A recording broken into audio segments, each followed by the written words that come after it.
어느 날 늦은 밤 서울에서 일하던 직장인인 민수는 야근을 마치고 집으로 돌아가고 있었습니다.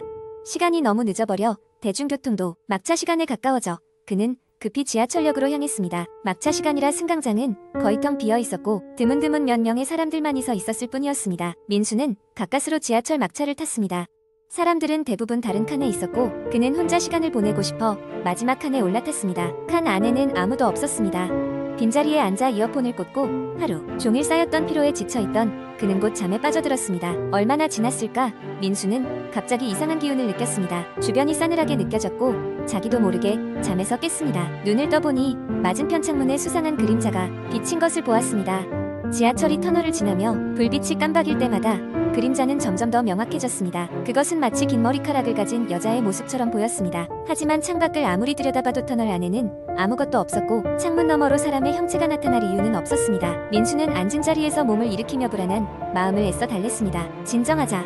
아마도 피로 때문에 헛것이 보였다고 생각하며 다시 눈을 감았습니다. 그러나 그때 누군가 그의 귓가에 속삭이는 듯한 소리가 들려왔습니다. 여기서 내릴 순 없을 거야.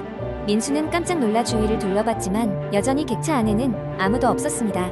그제야 그는 자신의 휴대전화 화면에 새로운 메시지 알림이 떠있는 것을 발견했습니다. 마지막 칸에 타지마. 보낸 사람도 없는 이상한 메시지였습니다.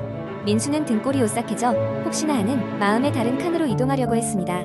그때 지하철이 갑자기 멈추고 전등이 꺼졌다 켜졌습니다. 그 순간 수많은 얼굴들이 그의 주위를 둘러싼 것처럼 보였습니다. 얼굴들은 비현실적으로 창백하고 눈은 검었습니다. 움직이지도 않고 민수를 뚫어져라 바라보고 있는 얼굴들 속에서 민수는 소름이 끼쳤고 심장이 미친 듯이 뛰기 시작했습니다. 지하철은 곧 다시 움직이기 시작했지만 불길한 느낌은 사라지지 않았습니다. 민수는 한 정거장 뒤에 서둘러 내렸고 가슴을 쓸어내렸습니다. 그러나 그가 승강장을 벗어날 때 뒤쪽에서 발소리가 들려왔습니다. 돌아보니 그 그림자 같은 여자가 그를 쫓아오고 있었습니다.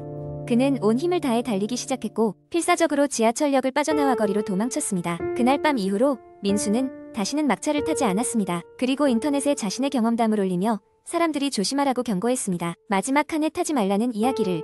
그러나 그는 여전히 가끔씩 그 여자의 그림자가 자신의 뒤를 따라오는 꿈을 꾼다고 합니다. 두 번째 이야기. 어느 평범한 가을 저녁 나는 인터넷 서핑을 하며 시간을 보내고 있었다. 그러다 우연히 한 블로그에서 황영산의 저주라는 제목의 글을 발견했다. 필자는 몇 년 전 친구들과 함께 부산의 황영산에 갔다가 겪은 소름 끼치는 경험담을 공유하고 있었다. 그와 친구들은 도심에서 떨어진 한적한 산길을 지나고 있었다. 그 길은 많은 이들이 차를 몰고 스쳐 지나가는 황영산의 주요 도로와는 달리 거의 쓰이지 않는 비포장도로였다. 그 길을 따라 한참을 걸을 때까지는 모든 게 평화로웠다. 낙엽이 수북이 쌓여있고 한밤중에 산새 소리만이 자연의 정막을 깨고 있었으니까. 그러나 밤 11시가 되어가던 시각 어둠이 산을 완전히 덮었을 때 그들은 길가에 아무도 없는 버려진 산장을 발견했다. 폐허에 가까운 그곳은 낡아빠진 창문들이 달랑거리며 바람에 흔들리고 있었다. 호기심 많은 친구들이 산장을 조사해보자고 제안했고 모두들 호기심 어린 눈초리로 산장에 가까이 다가갔다. 산장 안에 들어서자 공기는 확연히 차가워졌다. 벽에는 과거 살림을 떠올리게 하는 낡은 사진틀과 오래된 가구들이 제자리를 지키고 있었다. 방마다 서로 다른 분위기가 감돌았고 그중 한 방에서 검은 그림자가 휙스쳐 지나가는 것을 나도 모르게 목격한 듯한 착각이 들었다. 순간 등골이 서늘해지며 온몸에 소름이 돋았다. 그들 중 한 친구가 용기를 내어 2층으로 올라가자고 제안했다. 좁고 삐걱거리는 계단을 따라 올라가며 그때서야 뭔가 이상하다는 생각이 들기 시작했다. 사방에서 기묘한 소리가 들려왔다. 이는 바람소리도 나무가 우거져 흔들리는 소리도 아니었다. 그 소리는 분명 수많은 사람들이 중얼거리듯 웅웅거리는 소리였다. 2층에 올라서자 방 한가운데 큰 거울이 놓여 있었고 주변에는 흰색의 천으로 덮인 가구들이 있었다. 친구들 중 한 명이 거울 앞에 서서 장난기 가득한 웃음으로 거울을 봤을 때 거울 속 그의 모습이 갑자기 웃음기 없는 얼굴로 변해 있었다. 그는 황급히 뒤돌아보았지만 아무도 보이지 않았다. 서로 놀란 눈빛을 교환한 순간 그 친구의 팔에 거대한 붉은 자국이 나타났다. 마치 누군가가 손톱으로 그의 팔을 긁은 듯한 자국이었다. 이제는 모두가 두려움에 질려 급히 산장을 벗어나기 시작했다. 그곳을 빠져나오는 동안 내내 이상한 소리가 그들을 따라왔다. 산장을 나온 후 그들은 급히 차로 돌아갔고 집으로 돌아오는 길에 아무도 입을 떼지 않았다. 도시에 가까워지며 한 명이 휴대폰을 확인했을 때 그의 전화기에는 알 수 없는 번호로 남겨진 음성 메시지가 와 있었다. 메시지를 재생하면 어렴풋이 너희를 보고 있다라는 말이 들려왔다. 그날 밤 이후로 그들은 종종 이상한 꿈에 시달리곤 했다. 꿈속에서 그들은 항상 그 산장에 서 있었고 무언가 설명할 수 없는 존재가 멀리서 그들을 바라보고 있었다. 꿈에서 깨어날 때마다 식은땀에 젖어 있었고 한동안 그 경험의 공포에서 벗어날 수 없었다.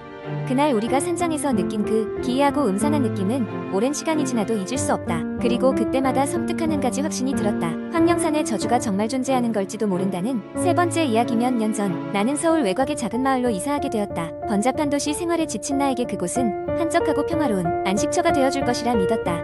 새로운 집은 오래된 한옥으로 입구에는 커다란 느티나무가 우뚝 서 있었다.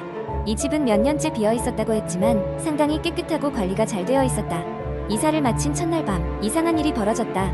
잠이 오지 않아 거실 소파에 앉아 책을 읽고 있는데 어디선가 낡고 약간은 음산한 피아노 소리가 들려왔다.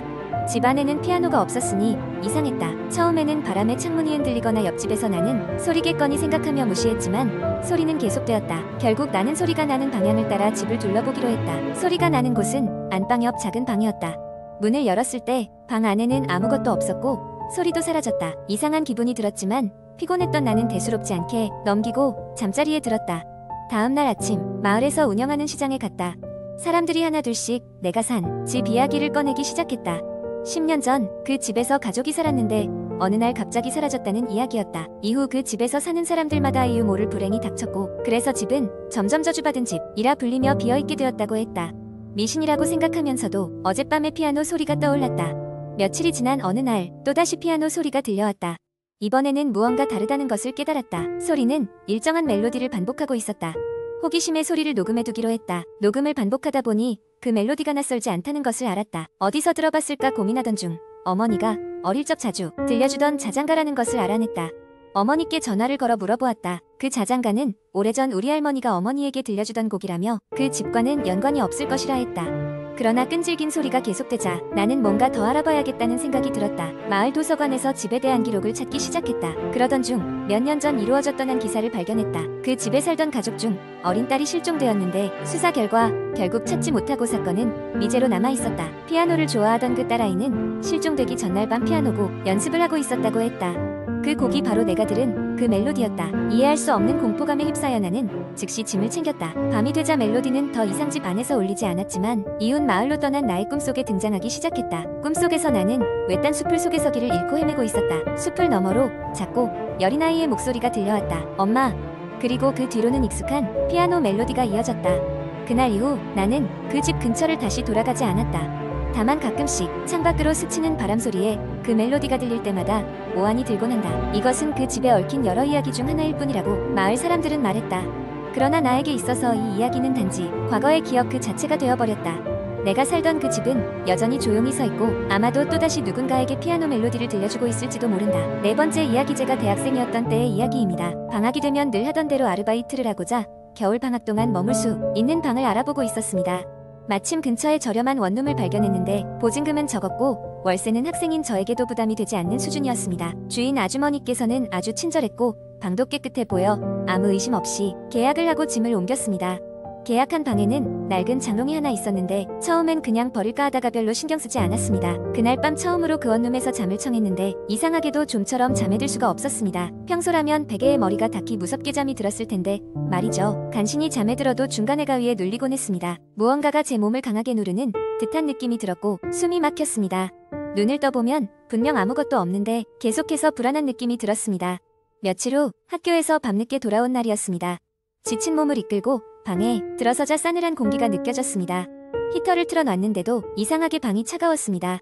그때 전신 거울에 비친 제 모습, 뒤로 어떤 형체가 얼핏 보였습니다. 깜짝 놀라 뒤를 돌아봤지만 거기엔 아무것도 없었습니다. 제 심장 소리가 귀에 울리는 것만 같았습니다. 점점 더 빈번하게 이상한 일들이 일어나기 시작했습니다. 밤마다 누군가 제 방을 슬쩍 걸어 다니는 듯한 소리가 들렸습니다. 처음에는 잠결의 소리를 들은 것이리라 생각했지만 한밤중에 들리는 소리들은 점점 더 뚜렷해졌습니다. 그리고 가끔 그 낡은 장롱문이 살짝 열린 채로 발견되곤 했습니다. 처음엔 제가 열어둔 줄로만 알았는데 분명히 잠그고 나갔던 날에도 열려 있었습니다. 괴이함이 점점 심해지자 저는 그 방을 급히 떠나기로 결심했습니다. 이삿짐을 싸던 날 그 낡은 장롱을 정리하려 하다가 바닥에 깔린 낡은 신문지에서 무언가가 삐져나와 있는 것을 발견했습니다. 신문지를 들어 올려보니 그 밑에는 오래된 사진 몇 장이 있었습니다. 그 사진 속에는 낯선 가족이 웃고 있었는데 제 방에서 본 듯한 얼굴이었습니다. 순간 등골이 오싹했죠. 사진 뒤에는 낡고 바른 글씨로 "우리 다시 만나요" 라는 글귀가 적혀 있었습니다. 이후 저는 그 방을 급히 떠났고 다른 자취방에서 무사히 학기를 마칠 수 있었습니다. 그러나 수년이 지난 지금도 그 방에서의 일들을 생각하면 가끔 등골이 싸늘해집니다. 그 장롱은 대체 왜 그곳에 있었던 것인지, 그리고 그 사진의 주인은 누구였는지 지금도 알 수 없습니다. 단지 그 방에서는 누군가 계속 저를 지켜보고 있었다는 느낌만이 확실할 뿐이지요.